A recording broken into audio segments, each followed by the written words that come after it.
When dawn breaks over Croajingolong National Park, there's no denying this is one of the finest natural regions on Earth.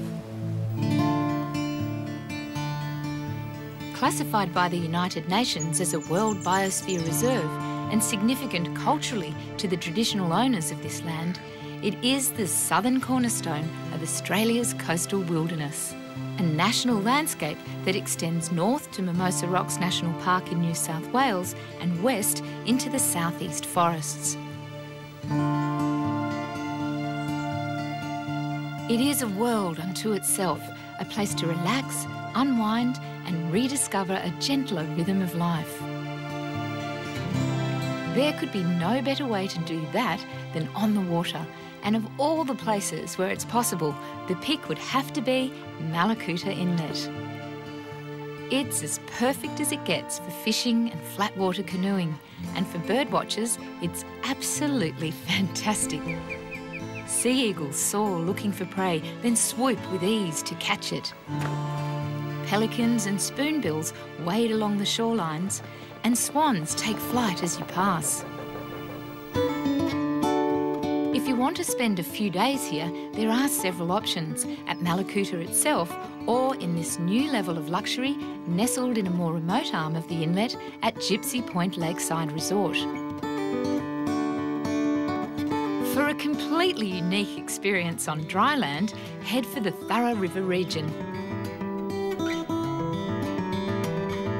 You could be forgiven for thinking you've switched continents and landed in the middle of the Sahara, for you'll suddenly find yourself among some of the largest sand dunes in the southern hemisphere.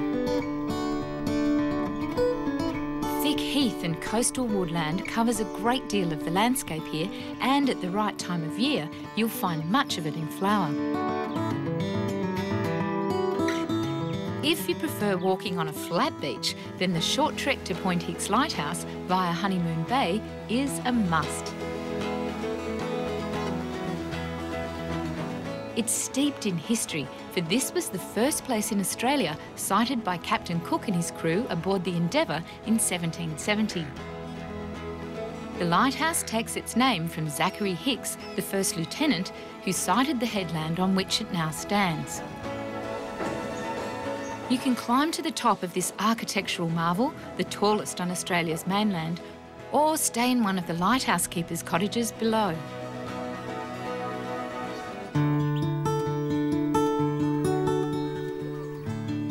Inland from the coastal woodlands, there are other habitats to explore.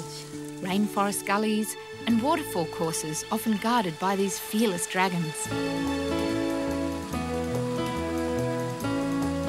Bombala in New South Wales is a good place to go for a paddle. Cobargo is a treat for those who like to shop. And both provide a base from which to discover the sheer majesty of the southeast forests.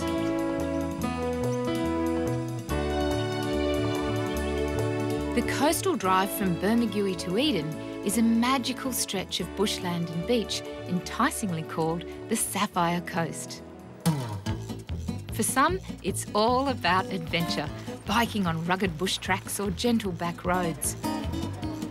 Or taking on the region's signature walk, the 30k Light to Light.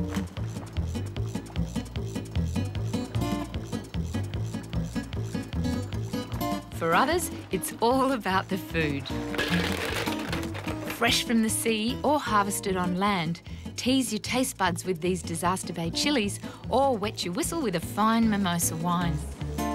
Many of the restaurants, including this one at the winery, feature local produce on their menus, showcasing the best the region has to offer in spectacular fashion. Wherever you choose to spend your time in Australia's coastal wilderness, you'll never be far from the sea. And whatever you desire to do there, be it kayaking through the open water, snorkelling with the kids, or just fishing from a jetty on a tranquil afternoon, you'll lose yourself in the beauty of the moment and never want to leave.